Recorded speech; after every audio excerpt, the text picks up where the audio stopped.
शिंगणापूरमधील शनिदेवांच्या मंदिरात मामा भाच्याचे नाते इतके महत्वाचे का मानले जाते? कथेनुसार जेव्हा शनिदेव शिला स्वरूपात शिंगणापूरमध्ये प्रकट झाले तेव्हा कोणालाही ती शिला हलवता येत नव्हती. गावकऱ्यांनी ती हलवण्याचा प्रयत्न केला तेव्हा त्या शिलेतून रक्त वाहू लागले.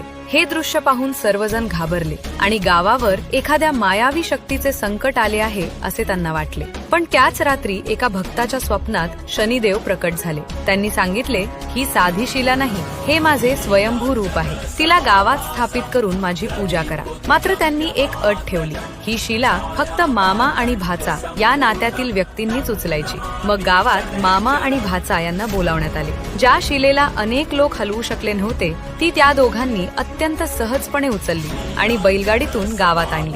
मामा भाच्याचे नाते हे स्वार्थरहित प्रेमाचे प्रतीक आहे. म्हणूनच शनिदेवांना हे नाते विशेष प्रिय मानले जाते. अशी ही मान्यता आहे, जर 7.5 किंवा शनी दोषाच्या काळात मामा किंवा भाच्यासोबत शनिदेवांचे दर्शन घेतले तर शनीचा प्रभाव कमी होतो आणि त्यांची कृपा लाभते.